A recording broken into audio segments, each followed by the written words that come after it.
Hello everyone, my name is Local Possum and welcome back to my survival world. So today's theme is going to be building, and the goal is going to be to build the ground floor for my mega project. Let's get into it. So when I first got into this world, I saw this really cool hill here, and I already knew I want to build something there. I had that place pinned as a good location for a building. I kind of got the idea in my head to make an observatory. And then I was kind of trying to visualize an observatory, and I didn't really have a good image. Then I thought reference images are always good. So let me Google observatories. Griffith Observatory popped up, and I looked at it and I thought, you know what? That looks really cool. That's what I want to build. Once I decided on Griffith Observatory, I got a couple pictures that were just an overview of it, and I tried to break down how big I wanted this build to be. And when I do that, the first thing I look for is what is the smallest element of this build that I want to have included. So I looked at Griffith Observatory and I decided this little section here with the steps, I want each of these steps to be at least one block. That's the smallest bit that I want on this build. And then I went from there and mapped out how big a space I would need for the observatory.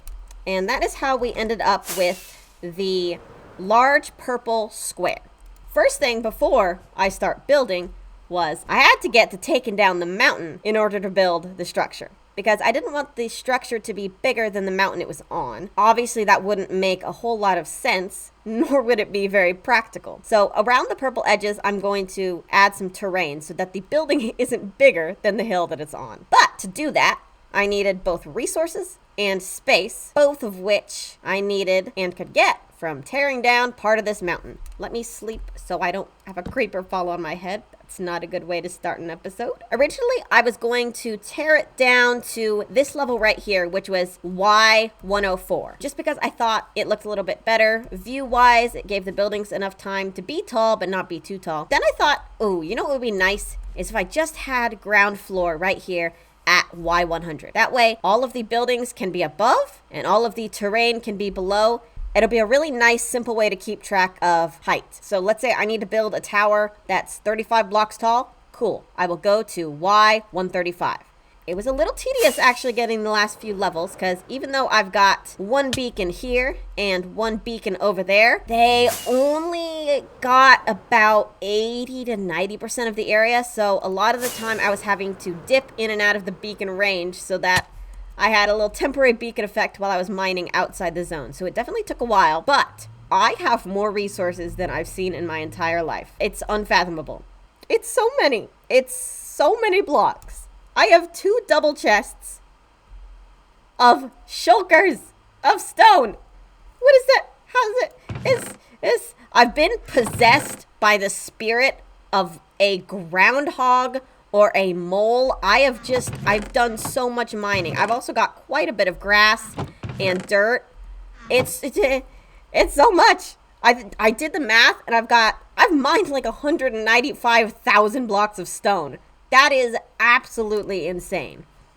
But given the very, very, very, very, very large square that I want to build terrain around, I'm probably going to be using a lot of it, if not all of the stone. Honestly, most tedious part was going to the end and getting enough shulkers. I had probably quite a few shulker fighting sessions. I can kill a shulker so well now.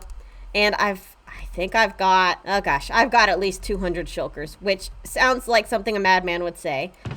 And only a madman would fill 2 double chests with shulkers of stone. So that has been the resource collecting and taking down of the mountain. And now I actually have the space to build the ground floor.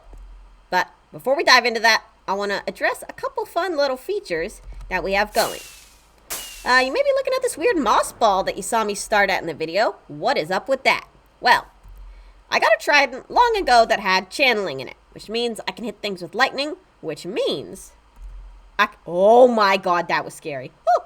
Which means I can make a charged creeper, which is what this lovely fellow is. Hello, look at him. He is so sparkly. So I made a bunch of those. I kind of got a fondness for this guy because he was right in the middle of the hill I was working on. And then when I dug around him and left him in this box, I'll put on the screen the sad little box that he was in before. It was sad, and he looked lonely, and every time I looked there, his little face was just staring at me.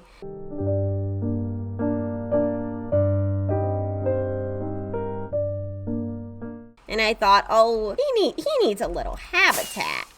So I threw him in a moss ball, and I surrounded him with a couple flowers, a couple jungle saplings, so that it looks like he's just a lovely little creature in a lovely little terrarium. Just a cool... I fall so much in this game. The second creature I've acquired in this building project is thoroughly baffling. We can see some particles in here, and... oh, what's that? The eyeballs of a spider! That's right. We've got a spider that spawned with invisibility, and now he's just invisible, and you can just see the eyes. I don't know what's up with that, but I saw him, and he looked super cool, and now he's my friend. Both of these guys, I eventually want to either have them in little habitats of their own, or maybe even incorporate them into the observatory. But for now, they're going to live in the little boxes and just be the mascots.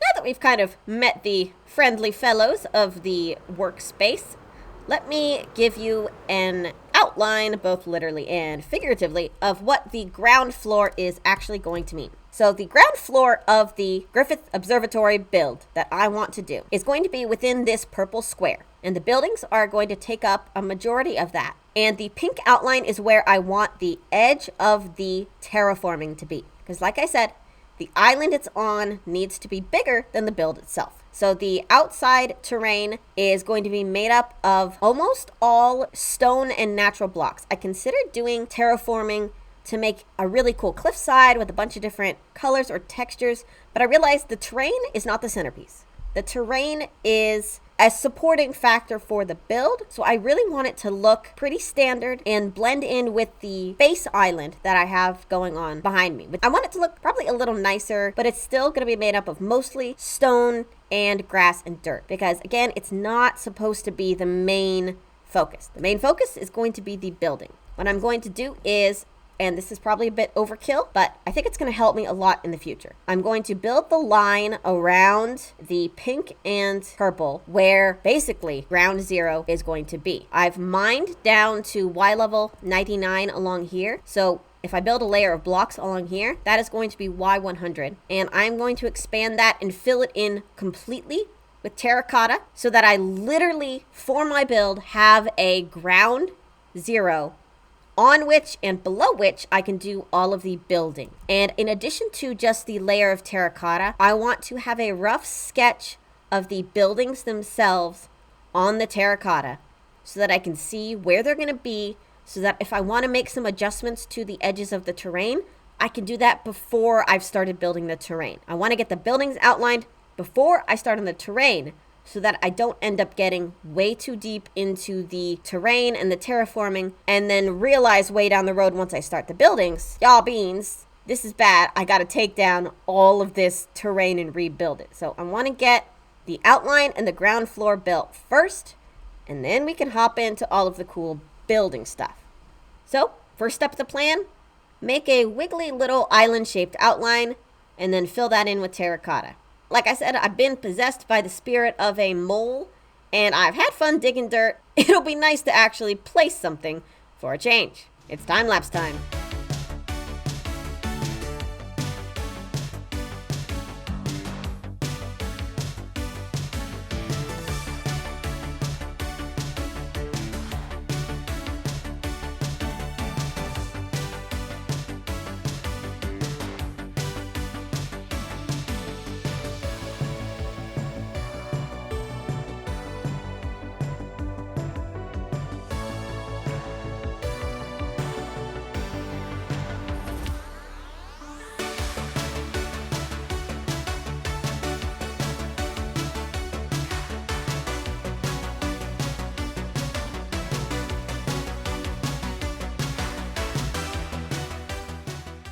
The good news for you is that that lovely time lapse only took about a minute. The bad news is, for me, a real-life human being, it took me like 7 hours. I didn't really do my math very well because I knew I was going to have to fill this in no matter what. So I needed like 3 times as much terracotta as I thought. It's simply so much space to fill in. Thank goodness for having the toggle on shift. Otherwise, I think I would have no more pinky on my left hand because it would have broken from having to hold down shift for 7 hours. However, it is exactly what I was looking for, and I used to have a nice little oak tree there that was kind of my base camp while I was working, and I've rebuilt it a little cooler over here, and it's a custom tree. We got a little bit of a curve to it. I tried to add a couple little branches and stuff, kind of blend it into the ground a little bit. Got some nice bushy leaves, and of course it has all of the chests and shulkers that were on the tree over there that is now gone. Whoop! All of them are here. Stone, grass, dirt, and of course all of the shulkers of each of those. This will kind of be the home base while I'm doing all the terraining around the terracotta. But the next step is not terraining. The next step is going to be laying the outline of the buildings onto the terracotta. Once I've got these structures laid out on the terracotta, I will take down the purple wool and we will get our first glimpse at what this actual building is kind of going to look like. Only in 2D and only in vague outlines, but I'm very excited for it. Let's do that and see how it looks. Before we look at what the outline looks like, I did some touch-ups on this tree, and I think they are phenomenal. Look at my tree. I have added some vines, some glowberries, and a lot of moss around there. And my favorite thing that I added here, inside the tree, I added some mycelium blocks with red mushrooms on it. So from a distance, it kind of looks like there's little apples or something growing in the tree. It is so cool. I almost lost my mind when I realized I could do that and it would look cool. I love the sprucing up I did with this tree. It definitely needed a little extra something to make it look cool. We got the berry bushes, we got the moss, we got even a little bit of water hiding there. Glowberries, mushrooms in tree. There we go. That is a much more lively looking tree. You can ignore the beacons for right now. I'm gonna cut the island in half. That's for later. Let's look at, bam! We have an outline. We have the biggest observatory tower right here with a light blue pathway that's going to curve around. We have the other two observatories also in pink there. And the main entrance is going to be the purple here. All of the gray right here is going to be the stairs leading up. And then you will enter the first main hall, which will be this area with some kind of centerpiece where the orange is. Once you reach the center, you can go to any of the observatories and there will be cool rooms here. The green and yellow and light blue parts are going to be higher up. They're going to be on the roof, so that's going to be like a second story. All of the green here will be actual greenery. There will be some kind of grass or park-like decorations here. I'm really thrilled with how this turned out. I'll do a little clip so you can see an overlay of the actual observatory over the outline I've done. I think at this point is kind of where I'm going to, I've based the design so far on the observatory itself, kind of trying my best to do one-to-one matching, but I'm going to kind of have to start taking some creative liberties when it comes to building it, because I think you only want to follow your inspirations so far. Like I said, I'm not looking to make a one-to-one model of the observatory. For instance, there's this whole like pathway here that I'm actually not going to include, and there's this whole green space over there that isn't in the original, but I think it fits better with the island outline I have so far. Another thing, the blue outline up there is not an actual outdoor walkway on the observatory in real life, but I really like the idea of having an outdoor walkway there. So I'm going to incorporate an outdoor walkway there. We're kind of at the jumping off point where I jump away from the inspiration and start just kind of building. I'm going to be working on this in the background of most of the next few videos. So these lights here, these are the 3 beacons. I've colored them because I can, and it's cool. Just added a little glass on top. They're here, and they reach perfectly to that end of the island all the way to the other. So I've got haste 2 all the way across because I think it would look really cool if right before the terrain for this starts, there's like a split in the island. There's like a little bit of a river or a waterway that goes in between this half of the island and that, so that in actuality it becomes 2 separate islands that are very close to each other. So I'm going to be cutting the island in half. And I think after I stopped like carving out the mountain behind me, I got a little antsy and I was like, I need to start carving out something different. I like just some of the repetitive, just getting rid of dirt, collecting it, all that stuff. I'm going to cut the island in half. I think it's going to look cool. It'll be part of the background projects that we've got going on here. Now, I've introduced you to my lovely little creeper here, who I think I've decided I'm going to name Sparky, but I'm a little too scared to do the name tag for him just yet. But he is not the only friend we've named. I realized I have not introduced you to any of my creatures here yet, so we're doing a little creature tour. Join me. We begin with the original friends that I made way back in episode 2, I think. My skeleton horses. Now, I got these 3, and I was like, okay, let me think of some horse names. What's a horse name? I also don't know. The only horse name I could think of was Seabiscuit. Cool horse that won some medals or whatever for horse things. And then I thought, I can make this funny. Let me introduce you to Seabiscuit, Sand Biscuit, and Sky Biscuit. Seabiscuit, Sand Biscuit, and Sky Biscuit. I love them. They're beautiful. They've got funny names. Look at them. I wanted to put diamond horse armor on them, but unfortunately you can only put a saddle on a skeleton horse. So they've just got saddles, but they're very happy here in this little grass flower field here. Next up is the most recent addition to the name tag bunch. Where is Zachary? Zachary, where have you gone? Zachary, the people need to meet you. Did I lose my boy? Oh, he was a zombified piglin who'd wandered in through this portal. Maybe he went through the portal. Join me.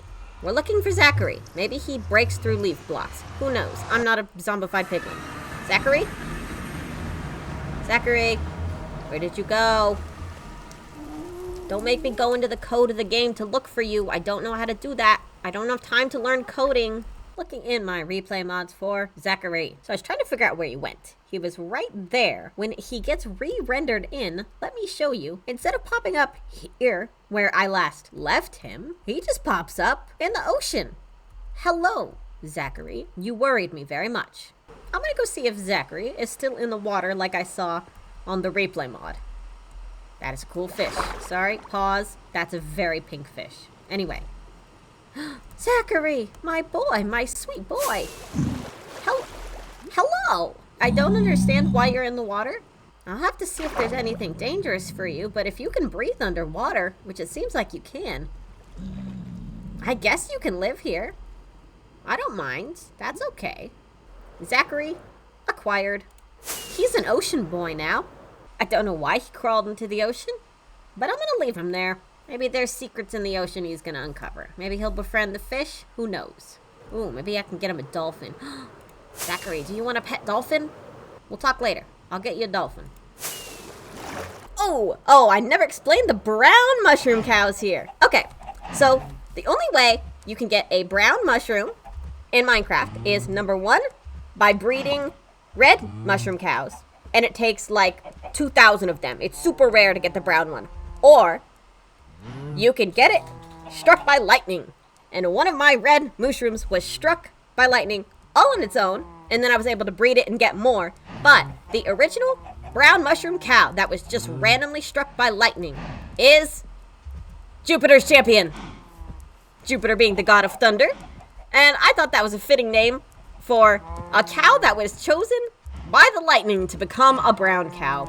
And of course, I've shown you Mushi from way back when. They're friends here, and I have them on leads so that when I summon their friends over there for harvesting, I don't lose my 2 little guys here. So Mushi and Jupiter's champion live happily in this little corner. One of my favorite little friends, one of my little friends is a runaway from the chicken waterfall. This is Amelia, named after Amelia Earhart. And I thought, what's a better name for a little chicken who is wandering far, far, far from her homelands than Amelia. So, hello, Amelia. Welcome. Welcome to the ocean. Oh, you're really close. Gotta grab some rockets first. I'm running a little low on rockets. There's my rockets. Oh, you see I've got a little carpet and glowberries. What am I working on? That's for me to know and for you to find out. Speaking of rockets, I've got the wonderful gunpowder farm here in this mushroom. But as I was doing that, I was thinking, you know, it sucks that while I'm sitting at my gunpowder farm here, which I mainly use for rockets, I'm not also getting sugarcane because I'm too far away for it to grow when I'm here. And then I thought, oh, there's a lot of open space inside that mushroom. Inside of the mushroom, now I'm not only getting gunpowder while sitting down there, I'm also growing sugarcane. I can spend an hour getting gunpowder, and when I come up here and harvest, I'm also getting almost the equivalent amount of sugarcane. So that is a great plus. Now I am multitasking when I am at my farm instead of just getting gunpowder. Now I'm getting gunpowder and sugarcane. It's great. Hello! Okay, so this black sheep, who I've just named like with a little exclamation mark, because I always got really excited when I saw him. I was bringing back 2 sheep when I was first starting my world just to like breed. I got 2, and then this punk was just following me, and I was like, dude, I don't need you. I mean, you're cool, but I don't need you. So I just like left him on the island while I did stuff, waiting for him to despawn. And months later, he just hadn't despawned. And I was like, all right, if you really want to live, I'll let you live. I'll give you a name tag. You can roam free. This is what he chose for freedom. To wander under this single block where he can't leave. So I figured, listen, he's got a great view. He's got this grass regrows from this grass block. He's happy. And he even managed to get a friend, a chicken. I don't know why he's there, hence his name, ? But they're buddies, and they live on this cliffside. Who am I to decide what happiness is for you two, huh? You want to live on a weird cliff face? Go for it. Oh, I almost forgot some of my favorites. That is the Wheat Guardians. Hello, Wheat Guardians. I always end up with a couple every time I harvested this wheat, because when you're harvesting wheat, you hold the seeds so you can replant them as you go, and chickens will follow anyone who's holding seeds. So every time I came to harvest this area, I would end up having chickens just following me, and they would follow me all the way back here to where I put the seeds away. And I got a little fondness for them, so I figured, look, you want to follow me? That's fine. You can come live and be one of the Wheat Guardians who guards the chests of seeds. That is all of the creatures that live here who have names. I'll keep you updated, but that is all the friends we have so far on this server who are name tagged, and I've still got some name tags to spare. So there's plenty of room for more friends. I gotta come back to this tree. I gotta come back and look at this tree on the ground. Join me. Look at this tree. I even added a little water here with some seagrass and a little bit of lichen, kind of like how mossy rocks and things get around water. We got the vines. I've always got to have a non-flying way to get up trees, because sometimes you go for an elytra landing and you just face plant against the leaves, and then you land on the floor. And you're like, oh, that sucks. And then you go, vines. And you feel less bad about face planting into a tree. Let's do a little bit of a walkthrough tour of this wool outline. So we have the greenery out front. We enter on an outdoor walkway that goes around some kind of feature that will be built in the pink circle. You come upon the purple stairway that leads up to some big double doors that will go right there. You walk up some more stairs, you go through the doors, you enter the main hall that again has some sort of feature here. We'll have like maybe a ticket booth here and an info desk over there. And then you can either go to the left, which will have a display of some sort all along both sides. And then you can either check out the left observatory or check out all the little featured rooms and displays on the right side and go to the right observatory. And for the final part, you can go all the way straight through to the big main observatory, which will have a big interior. And on the outside, we'll have a cool walkway that will go all the way around it. That will be in the air, so you can have a really cool view, almost 360 around this area. And there's actually attached to one of the balconies in green here, there's going to be specifically a walkway just for looking out at the views. So you'll come out here, and all along this pathway, there will be different viewpoints to look at things. I'm thinking I could even have some builds maybe built in the air, so there's actual things you can look at in the sky from the observatory. So that's a little walkthrough of how you'd kind of meander around the place here. Let's get one more gliding look at this beautiful layout. That is phenomenal, and I am so happy with it. And with that, we have reached the end of the episode. Thank you all very much for watching. Next episode's theme is going to be redstone, and the goal is going to be to build a Rube Goldberg machine out of redstone components. So a Rube Goldberg machine is defined as a complex contraption that uses a chain reaction to complete a simple task in an unnecessarily complicated way. And if that is not up my alley, I don't know what is. It's gonna be really cool, and I've got some very fun ideas for sections I'm gonna do. Thank you all very much for watching, and I'll catch you in the next episode. Bye!